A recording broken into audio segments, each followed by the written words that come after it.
आज की इस वीडियो में हम लोग बात करने वाले हैं पिप्जो इंजेक्शन के बारे में। पिप्जो इंजेक्शन क्या है, इसका डोज क्या होता है, साइड इफ़ेक्ट क्या होता है, इसको लेना किस तरीके से है और कौन कौन सी सावधानियां होती हैं, कितने बड़े साइड इफ़ेक्ट हो सकते हैं इस इंजेक्शन के। आज इस वीडियो में हम लोग पिप्जो इंजेक्शन के बारे में जानकारी लेंगे।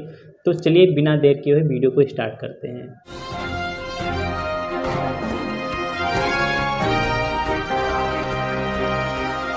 नमस्कार दोस्तों, सबसे पहले हम लोग बात कर लेते हैं पिप्जो इंजेक्शन क्या है।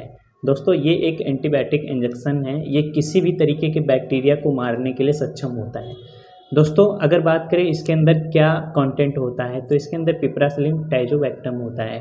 पिप्रासिलिन 4 ग्राम में होता है और टाइजोबैक्टम 500 मिलीग्राम में होता है। तो इसमें जो ड्रग होता है तो पिप्रोसिलिन और टाइजोबैक्टम होता है, जो दोनों मिलके बीमारी को ठीक करते हैं। इसका जो ग्रुप होता है तो पेनिसिलिन ग्रुप की ये दवा है। पेनिसिलिन बहुत पहले एक टेबलेट आती थी, उस एंटीबायोटिक उसी तरीके से कार्य करती है। ये बहुत ही अच्छा एंटीबायोटिक माना जाता है। जब तरह तरह के इंजेक्शन यूज़ कर लिए जाते हैं अस्पताल में या फिर क्लिनिक में, तो उसके बाद में इस इंजेक्शन का उपयोग किया जाता है। जब छोटे छोटे इंजेक्शन या फिर नॉर्मल एंटीबायोटिक काम नहीं करते हैं तो उसके बाद भी इसको दिया जाता है। अब बात कर लेते हैं इसका उपयोग कहाँ पे किया जाता है। इसका उपयोग किसी को मेनिंजाइटिस नाम की बीमारी होती है, यानी कि ब्रेन की सर्जरी या फिर स्पाइनल कॉर्ड की सर्जरी हुई है, उसके बाद में उसको यहाँ पे जख्म घाव या फिर ऐसे कुछ होता है तो वहाँ पे इसका उपयोग किया जाता है। इसके अलावा किसी व्यक्ति को यूटीआई इन्फेक्शन है, यानी यूरिनरी ट्रैक्ट इन्फेक्शन होता है, पेशाब से संबंधित उसको कोई दिक्कत होती है, पेशाब के साथ में ब्लड जाना, पेशाब रुक रुक के बार बार जाना, या फिर यूटीआई इन्फेक्शन होता है तो उसमें इसका उपयोग किया जाता है। किडनी में कोई दिक्कत होती है, यूरेथ्रा यूरेट्रा ब्लैडर में कहीं पे इन्फेक्शन होता है तो उसमें इसका उपयोग किया जाता है। इसके अलावा अगर किसी व्यक्ति को बहुत ज़्यादा कोई कट लग गया है, घाव हो गया है, जख्म हो गया है, कोई गिर गया है, उसकी वजह से उसको चोट हो गया है, घाव नहीं भर रहा है, तो वहाँ पे भी इसका उपयोग किया जाता है। किसी को निमोनिया हो जाता है तो उसमें भी इसका उपयोग किया जाता है।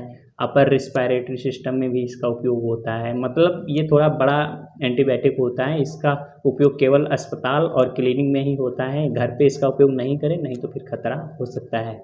और अगर बात कर लेते हैं इसका डोज कितना होना चाहिए, तो इसका डोज पर केजी के हिसाब से 100 mg, यानी कि 1 किलो का अगर कोई बंदा है तो उसको 100 mg इस हिसाब से आप उसका डोज जोड़ सकते हैं। अगर कोई बंदा 50 किलो का है तो उसको 50 गुणे 100 करेंगे, 5000 mg एक दिन में देना होता है। यानी कि ये 4500 ग्राम का होता है, 4500 mg मिलीग्राम का होता है। तो इसको जो है आप दे सकते हैं एक दिन में एक, या तो फिर ज़्यादा से ज़्यादा 2, नहीं तो अगर बहुत कंडीशन ख़राब होती तो डॉक्टर अपने हिसाब से इसको 2 या 3 बार भी देते हैं, लेकिन कंडीशन के हिसाब से, उसकी बॉडी वेट के हिसाब से, एज के हिसाब से, ऐसे किसी को नहीं देना है। इसके कम डोज के भी इंजेक्शन आते हैं, ठीक है, और ज़्यादा इस डोज के भी इंजेक्शन आते हैं। ये 3 स्ट्रेंथ में मिल जाता है, 1125, 2250, 4.5 ग्राम का, यानी कि 4500 mg। तो इस तरीके से इसका स्ट्रेंथ होता है। किसी व्यक्ति को अगर लेना है तो डॉक्टर की सलाह ले, क्लिनिक पे और अस्पताल में ही इसको लगवाएं, नहीं तो भी दिक्कत हो सकती है। और अगर बात करें इसका डोज किस तरीके से दिया जाता है, तो इसको आईवी रूट से दिया जाता है, इंट्रावेनस यानी नस में इसको दिया जाता है। उसके अलावा ये ड्रिप में दिया जाता है, ड्रिप में धीरे धीरे, नहीं तो फिर अगर आईवी डायरेक्ट लगाना है तो बहुत सिलों से इसको दिया जाता है। इसके अलावा अगर बात कर लेते हैं इसके साइड इफ़ेक्ट क्या क्या हो सकते हैं, तो दवाई कोई भी हो उसके साइड इफ़ेक्ट ज़रूर होते हैं। तो इसके भी साइड इफ़ेक्ट होते हैं। अगर किसी व्यक्ति का एनालिसिस होता है, किडनी बहुत ज़्यादा ख़राब है तो वहाँ पे नहीं देना है, ब्लड की बहुत ज़्यादा कमी है तो वहाँ पे इसको नहीं देना है, या फिर ब्लड रक्त का थक्का जम जाता है किसी व्यक्ति को तो वहाँ पे नहीं देना है, या फिर पिप्रासिलिन से किसी व्यक्ति को एलर्जी है तो वहाँ पे नहीं देना है, ठीक है। ये कुछ इसके साइड इफ़ेक्ट होते हैं। साइड इफ़ेक्ट में जैसे उसको चक्कर हो सकता है, उल्टी हो सकती है, मतली हो सकती है, पेट में दर्द हो सकता है, अपच हो सकता है, भूख नहीं लगना, ये सब इसके साइड इफ़ेक्ट होते हैं। और सावधानियाँ इसमें क्या रखनी होती हैं, अगर कोई महिला प्रेग्नेंट है तो उसको भी डॉक्टर देते हैं, और अगर कोई महिला दूध पिलाती है बच्चे को वहाँ भी देते हैं।